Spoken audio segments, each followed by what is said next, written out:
Time for... Here we go. Kickoff with Boomer Esiason and Mike Valenti. Presented nationally by Casamigos Tequila. Casamigos, brought to you by those who drink it. And Lowe's. Lowe's knows home improvement. Now it gets real. Now it gets serious. This is one of the changes the NFL has made, and I love it so much. The Super Wild Card Weekend. Boomer, how are you, buddy? You know, I'm doing great, and Super Wild Card Weekend is great. However, the seventh-ranked teams in each of their conferences are 0-6 since they put this in place. So it's very unlikely that the number 7 seed in either the AFC or NFC are going to win their games. Truth, but good teams win. Great teams cover.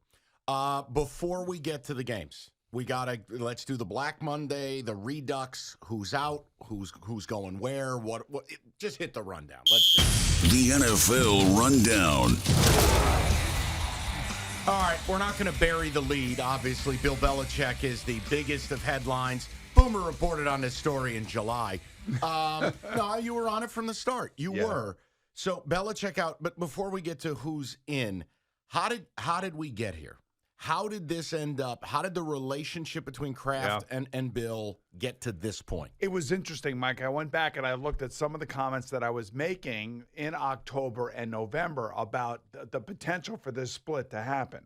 And then it was November 20th when I did say that I would not be surprised to see Bill Belichick going elsewhere and coaching elsewhere, because I just felt after they came back from losing to Indianapolis in London that all of a sudden there was a rift. And, you know, we all have people placed around the league, and you hear different things. And I have a great contact that gave me an idea that Bill Belichick was not going to be there. That's why I was confident about him, like, stepping away from this. And I was hoping, and I was saying on WEEI, our sister station up in Boston, for the last, month and a half now, that if it did come to this, I was hoping it was going to be amicable. And it is. And it's two guys realizing what I think we all realize. It's stale, it's ended, and they basically are stuck in neutral. And they need to move out of that. And I think Bill Belichick recognized that. I think Bob Kraft recognized that. And I think that you can see a healthy respect from both men. So I'm not shocked. I said it back in November. I'll say it now. I'm not shocked. And it looks like Gerard Mayo is going to take over as the head coach of the Patriots. Which I think is going to be a mistake, but I know. Contractual and the whole bit. Yeah, he had it in his contract that he was going to be the heir apparent. And we'll get to it. With Vrabel available, I don't want unproven. I want proven. I think it's absurd Vrabel's out in Tennessee. More on that in a second. Let me just ask one thing about Belichick. Didn't Belichick, the GM, fail Belichick, the coach? At the quarterback position and wide receiver position, when he wasn't signing free agents, I would say yes. But when you think about bringing in Randy Moss, that was a huge success. Going out and drafting Julian Edelman, that was a huge success. Bringing Wes Welker in from the Dolphins, huge success. So there were some great hits. Drafting Rob Gronkowski, huge success. But last 5 years. Last 4 or 5 years, not so good. And a lot of it has to do with the quarterback position. And by the way, his rookie year, Mac Jones looked like he was going to be the heir apparent. He looked like he was on track to be really good. And then Josh McDaniels left to go to Las Vegas. And then I don't know why Bill Belichick did this. He made Joe Judge and Matt Patricia kind of co-offensive coordinators, which was really a crazy move. And Mac Jones just hasn't been the same since. You said it all. Let's go to Vrabel. The reports are insane that, what is it, Amy Adams Strunk, the owner, got in her feelings, and they didn't like that when Vrabel went back to New England, and they took it as a shot to them. I just explain how you end up getting rid of Mike Vrabel. It's amazing to me that maybe she actually did think that he wanted to go back there and coach the Patriots, just like you think he should be coaching the Patriots. I just think it's a great fit. We all think it's a great fit because we all do have respect for Mike Vrabel. We think he's been a really good coach down there in Tennessee. He, too, has been hamstrung by quarterback situations. But I would say that there is some truth to the fact that maybe Amy Adams Strunk felt like he really wanted to go back and coach the Patriots. Like, she could feel it. And maybe she jumped the gun here. I don't know. Maybe. Well, here, according to Boomer Esiason, Mike Vrabel not going to be the head coach of the Patriots. Well, I just that means that he can go somewhere else, and there'll be other teams that'll be out there that would love to have him on their sideline, and I think he's going to have probably one or two teams to pick from, maybe Washington, maybe Carolina. These are teams that are going to be looking for a young head coach, which he still is, still vibrant, still very much in the game. And say what you want about the Tennessee Titans.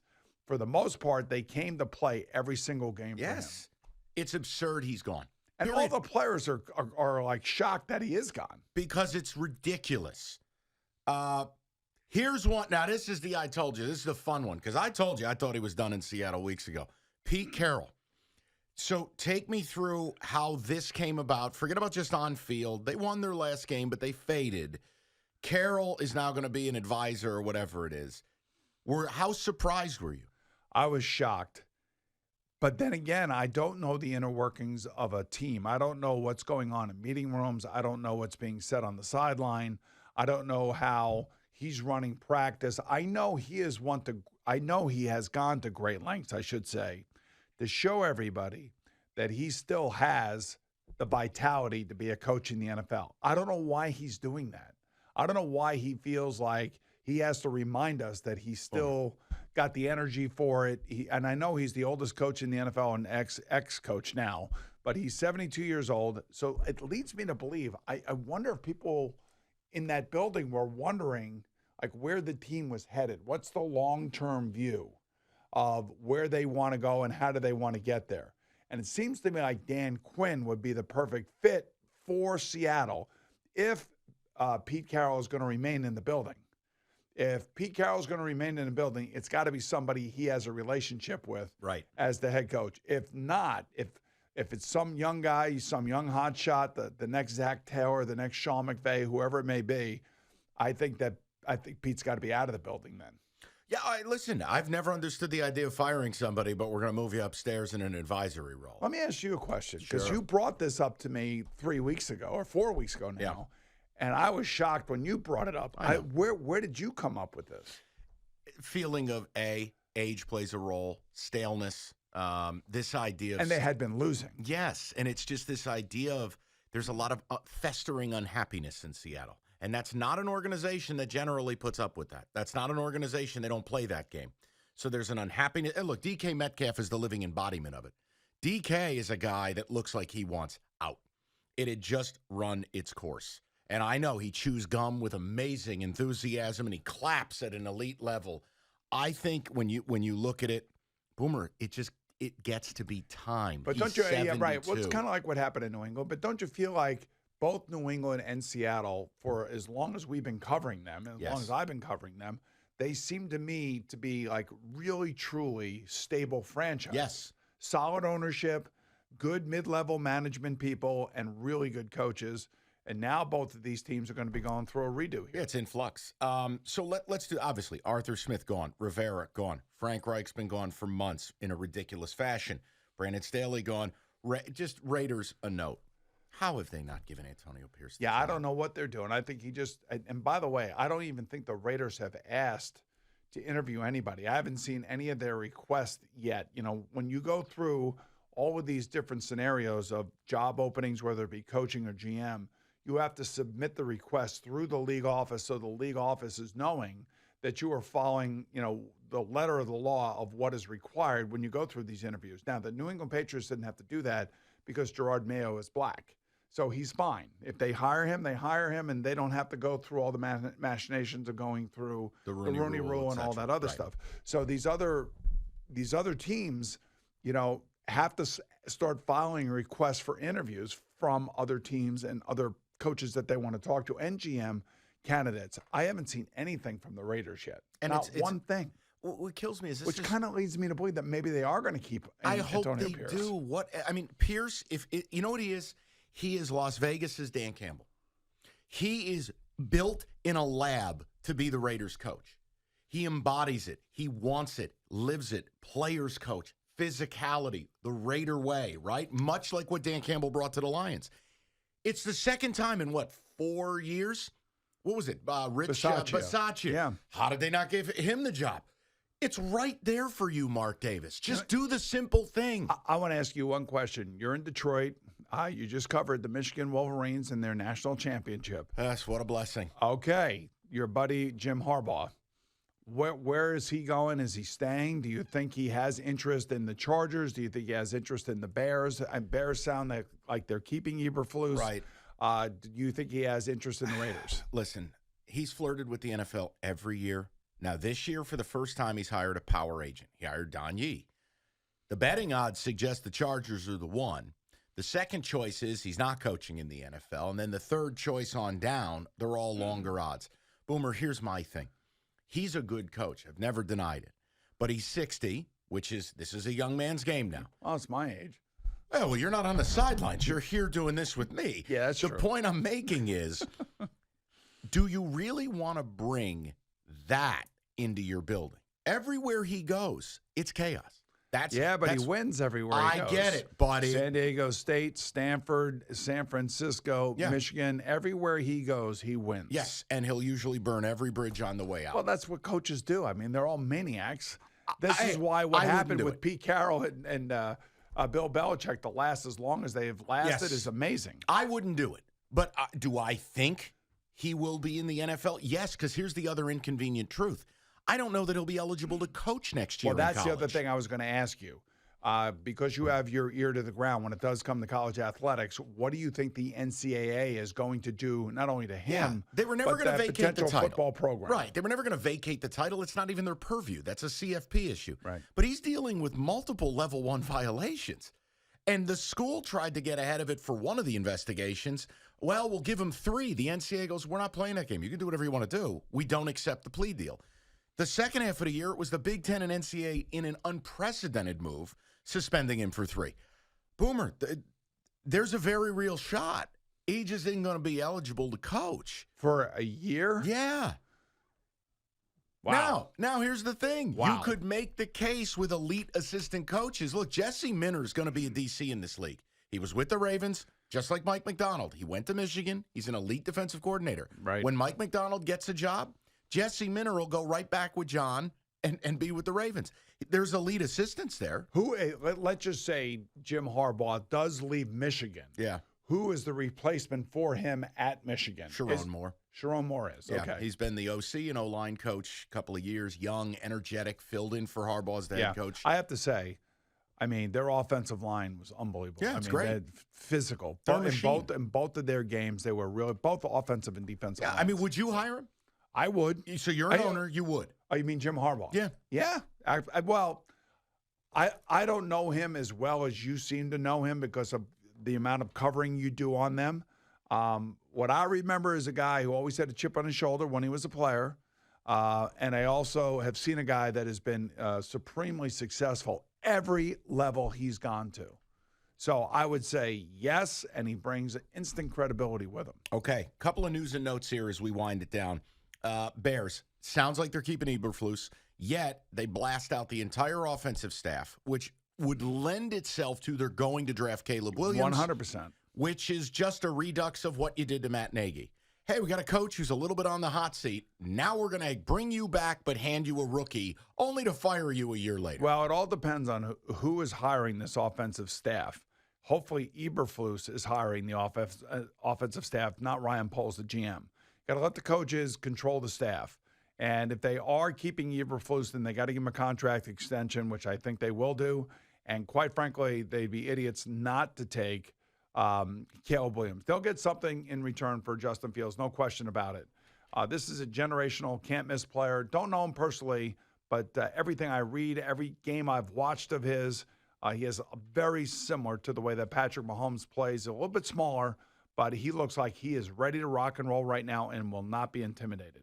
Cards. Sounds like Kyler regained some trust, credibility within the organization. Do you buy or sell stock in Kyler Murray for 24? I do now because of the money, and I think that he did show that he is committed. He came back from his knee injury. He still's got the wheels, and if you take a look at the draft capital the Cardinals have going into this draft, it's pretty powerful. They are right there at the top of the draft. They have a lot of picks in this draft. So, yes, I think he stays there, and he should stay there. In the interest of time, I'm going to save this week's malpractice for at some point later in the show because we need to have a conversation about Mr. Shane Steichen.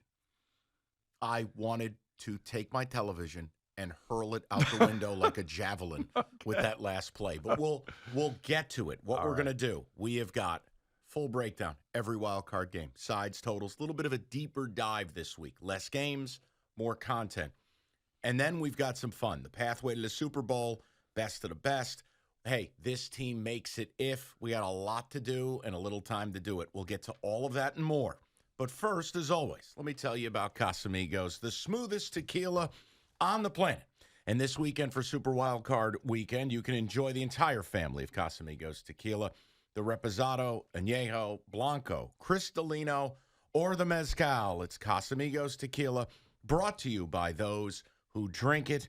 And as always, no matter the result of your game this weekend, Casamigos tequila reminds you to please celebrate responsibly. It's Kickoff with Boomer and Valenti. All right, to the meat and potatoes here. It is time to make the picks, and here's the only rule. There are no vetoes. There just aren't. Now, you don't have to pick the sides, but I wanted to add sides, totals, pick whatever you like, but there's no veto. Okay. All right, so let's, hot week for us last week. We'll see if we can carry the momentum here. Let's get to the picks. Picks of the week. You're going to hear the pain in my voice as I have to do not what I want to do. I'm going to do what I need to do.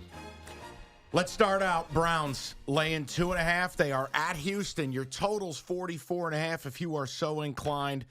Boomer, I'll give you first crack at it. This game has torn me apart. All right, these two teams played a few weeks back, but C.J. Stroud did not play in the game because he was still in concussion protocol. Joe Flacco threw for almost 250 yards in the second half.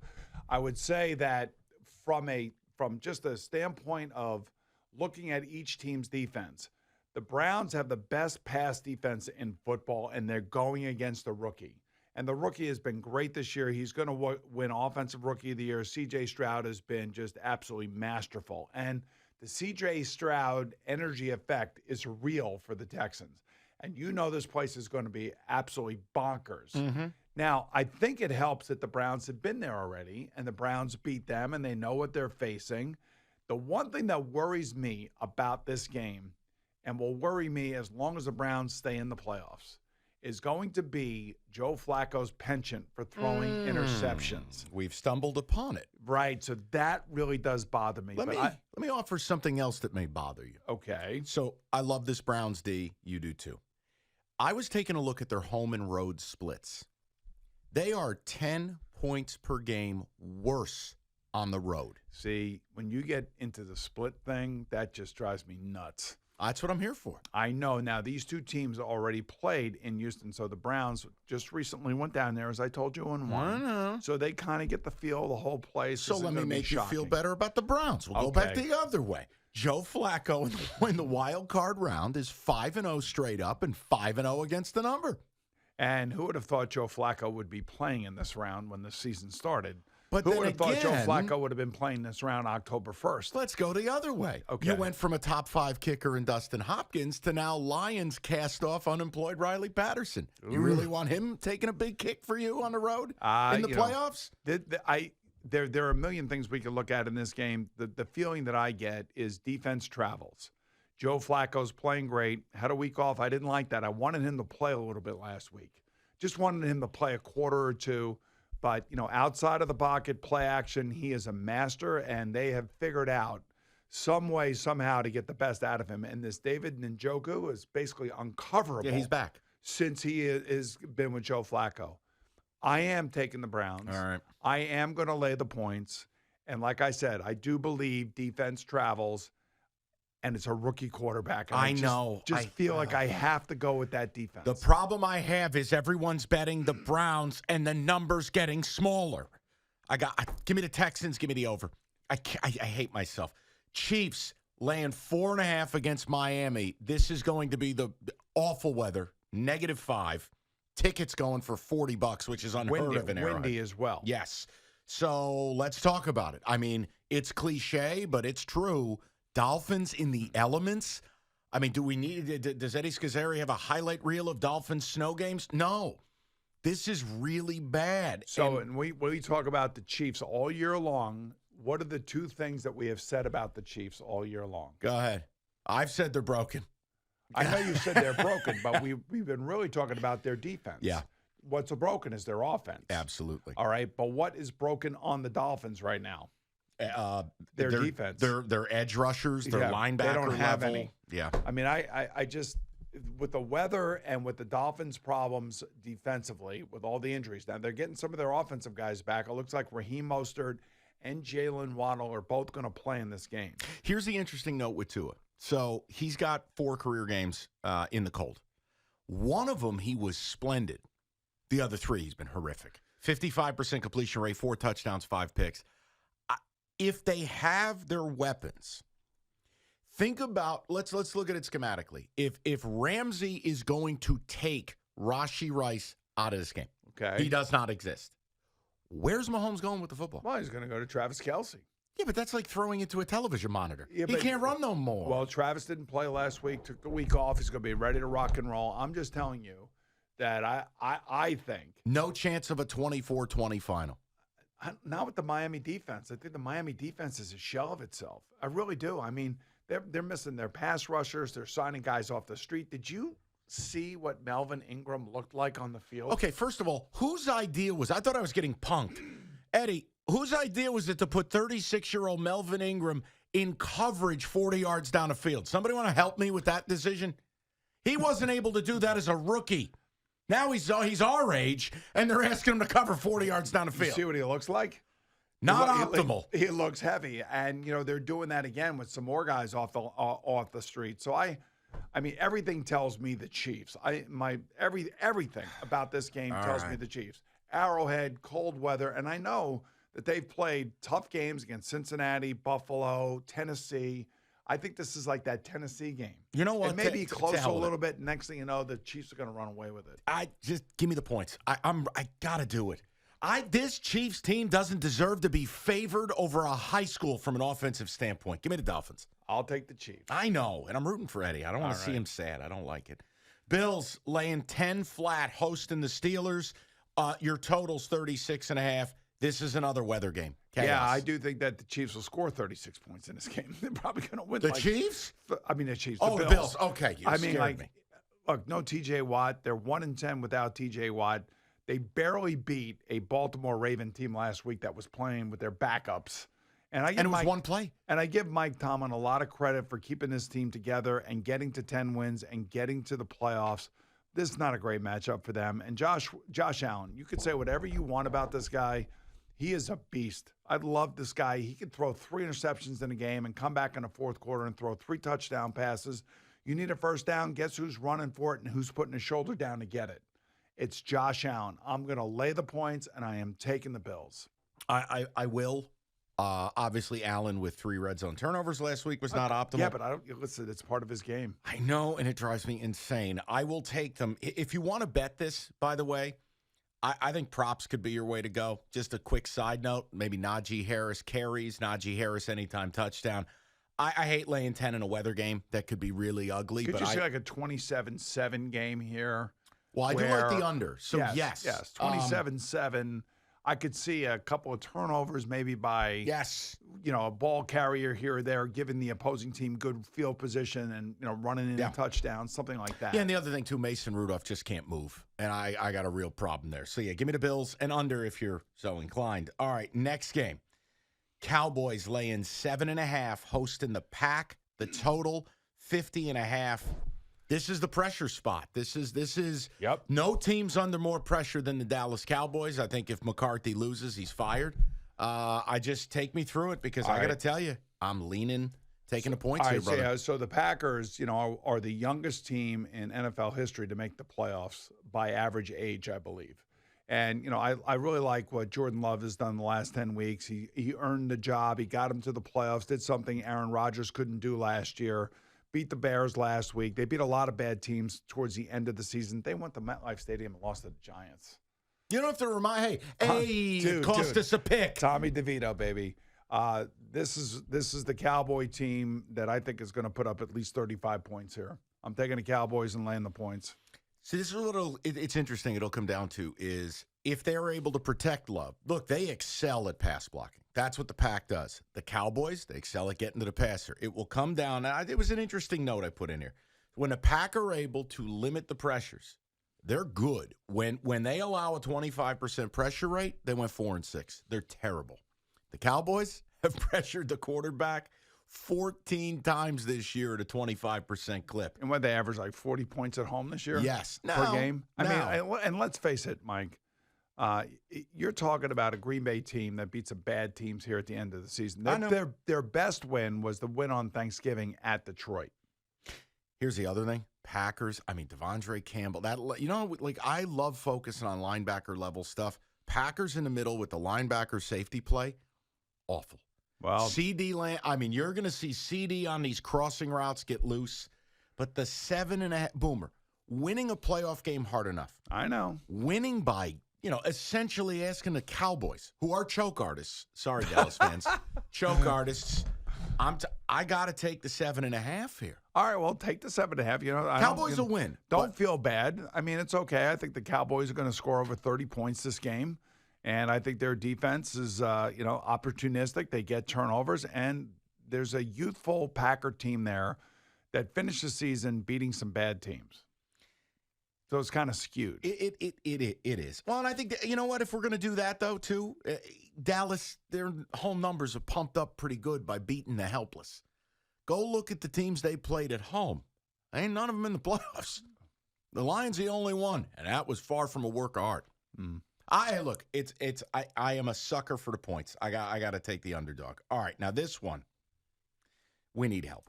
Okay. Someone has to win this game, is what I'm being told. Eagles laying 3 at Tampa. Your total 43.5. My question to you is this Eagles team alive? I'll tell you. My question to you is if the Eagles lose this, is Sirianni alive? Okay, take me through it. I don't know, man. Everything coming out of Philadelphia is directed right at the coach, and we talked all the way back in week 1 about this team and how the loss of these coordinators were going to have a big impact on this team. And it's been negative. It's been negative all year long. So I actually do think that, the Eagles do have a lot of pride. Darius Slay looks like he's going to be back in the secondary for the Eagles. Baker Mayfield has not been great at home. He's been better on the road. Yeah, and the ribs. He's been banged up. And by the way, they only scored 9 points last week against the Panthers. I know it's the last game of the season. They probably mailed that one in thinking they were going to win it no matter what happened. Great feeling, by the way, for me, who had Panthers plus 4.5. You hold the opponent to 9. You still can't cover. Ugh. I am taking the Eagles here. I'm going to lay the points, and I will take the Eagles. This is kind of a Todd Bowles game, though. When you look at how to attack the Eagles. What exactly is a Todd Bowles game? Blitzing. Okay. Aggression. The Eagles do not have answers this year because what's happening is Hurts is not standing in. He's not reading it. He's not seeing it. He's battling. His finger was on backwards. He's got the knee problem. Boomer, there's something here when you look at it. It's just this blitz-heavy deal, and the Eagles all year. Remember last year, if you tried to blitz them, they had every answer. They would kill you. Well, that was Shane Steichen, by the way. Right. Now they're getting killed. Then I look at the other side of it, and I go, do you realize the Eagles have had the worst pass rush in football the last 4 weeks? That's exactly right. And last year, they had the best pass rush. So I go, all right, I got Baker's going to have a little bit of time. Matt Patricia, the only thing worse than his wardrobe's his defense. Like what? How do I bet the Eagles laying 3 at Tampa? Then don't. Don't. I just tell you, I'm taking the Eagles. You're a wartime consigliere. I'm coming to you. I feel like we're on the opposite side of a bunch of these games, by the way. I know we are. Look, I feel like the Eagles, it is very hard for me to build a window that they come alive. But what is it about the Bucs? They're coming out of the worst division in football. You know what it is? How about the Bucs don't hate each other? How about the Bucs don't check out? Like, the Bucks don't look like a team that literally has no fun earning money playing football. The Eagles look absolutely busted. When you have A.J. Brown going, oh, we went to a rage room for a team retreat, you know you're effed. That's the only thing worse than a players-only meeting. Oh, we did a team building. Come on, man. This ain't the offseason. You know what? They should have went to one of those where you're shooting at each other with the bubble. What the hell? Paintball? Yeah, paintball. They should have went to a paintball retreat and just taken a shot at unfortunately, Jalen I Hurts think the whole time. The whole team shooting at Jalen Hurts. I think they'd all turn around and do it at the Sirianni. I just feel like with the 3 points, I got to do it. All right. I'll probably look stupid. It'll be 20-0 Eagles, and Baker will go down with a rib injury. But I'm going to do it. And look, we save best of the best because it is a fascinating game. We're going to do a little malpractice, and then we're going to talk about what these teams got to do if they are to make a Super Bowl. So a jam-packed last segment where I think I have heard rumors. Yes. We're going to agree on this game. You think so? I've heard rumors. Well, you do have that Detroit bias. I do know that. You'll be surprised. Casamigos, tell them about it. All righty. So what goes great with football, after all? It is Casamigos Tequila. Casamigos brought to you by those who drink it and love it. So make sure you have plenty on hand for the Super Wild Card games this weekend, whether it be Añejo, Blanco, Reposado, Cristalino, or Mezcal. It is Casamigos Tequila. And our friends at Casamigos remind our friends who love Casamigos to please celebrate responsibly. It's Kickoff with Boomer and Valenti. All right, we're going to try to get everything done in this last segment. So before we do best of the best, before we do final word, we got two things. One of them I'm hopped up to talk about. The other one, you should have heard Boomer during the break. Language that is not fit for children. So let's start with this, malpractice. Okay. Now, Shane Steichen, what? The last play of the game, if you want to throw the ball, you have 4 options. 5 if you consider laying your headset down, quitting, and walking off the field. So you have 4 real options. You can hand it to Jonathan Taylor because you've run for 7 billion yards. You can hard play action out of a key run set to Taylor because everyone in the building knows you're running. Or you can line up, go shotgun, which I thought was stupid on 4th and a pencil, and you can throw a swing pass to Jonathan Taylor. Ugh. Or you could arrive at where Steichen arrived. We're going to throw it to Petey Goodson, who's caught like 3 passes all year. What? Well, there's certain things that happen in games, and I don't know because I was not on the sideline. You know, Jonathan Taylor may have taken himself out of the game on the previous play, and then all of a sudden his guy goes in, and then you're stuck in a situation where, oh, my God, look who's out there. And by the way, if Gardner Minshew just throws a better ball. I understand. I mean, it was a terrible throw by Gardner Minshew. And I know that Goodson basically took it all on himself. And, yes, should he have caught it? 100%. It was a great play call, by the way. He was wide open. And, you know, they were trying to run that backfield out of the back, or the back out of the backfield, and they were trying to do a rub route a few yards down the field. And if it would have been caught, it would have been an easy first down. Final play of season, best player on team, not on field. Unacceptable. Some things happen during games, and again, then get a gurney and crane him back into the huddle. I just don't know the total situation of what was happening on the sideline. I have been in that situation a number of times when I played, where you have something dialed up for a player, and then that player doesn't happen to be on the field when the play gets called. You would have thrown Goodson out of the huddle. Don't lie to America. You would have thrown him out. What I would have said to Goodson is said, look, man, this ball's coming to you. Get ready for it, and I'm gonna try to lead you up the field as opposed to throw it on your back hip. Not optimal. Now, what you do have a great handle on. Boomer enlightened us to something. We got some hot quotes from Duval here. Now, the Jags, they were America's disappointment this year. Yeah, they laid an egg for sure. They cleaned out the staff. 9 staff members gone, but you've got a quote and a big opinion. Take it away. So normally what happens, most coaches get fired. They leave. They go quietly. They don't say much. But one of the coaches, I'm not sure who it is, basically gave a direct quote to somebody in the media. That quote was then obviously generated on X as that post was out there. And here is the exact quote. The solutions are leaving and the problems are staying. Uh-oh. Uh-oh is right. That is not a good look for Doug Peterson. It's not a good look for Trevor Lawrence. That's not a good look for the guys that have gotten fired. 9 coaches were fired, some offense, some defense. I think it was probably more of a defensive coach, it sounds like to me, that would have said something like this. You're a Peterson guy, though. How surprised are you? I was shocked. I was really, really shocked. I knew he was going to make changes. I didn't think he was going to fire 9 coaches. You know what we call that? That's called the Lovey Smith. Yes, it is. That's CYA mode, if you know what I mean. Well, I mean, I think the owner goes to you and says, look, I want changes here. This is not happening the way it should happen, and you have to be able to identify where you think you're weak. And you're Doug Peterson. It's a really hard thing to go through. No coach likes firing assistant coaches that have been working with him for the last 2 years. Let's go best of the best, shall we? This week's best of the best. This is made for television drama. It is almost designed. The Detroit Football Lions are now 3-point favorites in their first home playoff game in 30 years. No misprint. Hosting the Rams, quarterbacked by John Matthew Stafford. Boomer, let's get into it because I have to tell you I'm terrified about this game for the good people of Detroit. This is not the team you wanted. This is not the matchup you wanted. And I will tell you, one of my close friends, TJ Lang, former Packer offensive lineman, now works sidelines for the Lions. We had this conversation this week. Bright lights, home game, favorite, prime time. That changes the way you play. You can come out tight. You can come out a little nervous. There's not a lot of experience on this Lions team. I wanted your take here. Well, the Rams have won 7 out of their last 8 games. And the only game they lost was an overtime loser at Baltimore. And it was a kick, not a kick return, a punt return, right? And there was a illegal block in the back that wasn't called. So they kind of got screwed in that game. But, they've beaten Cleveland.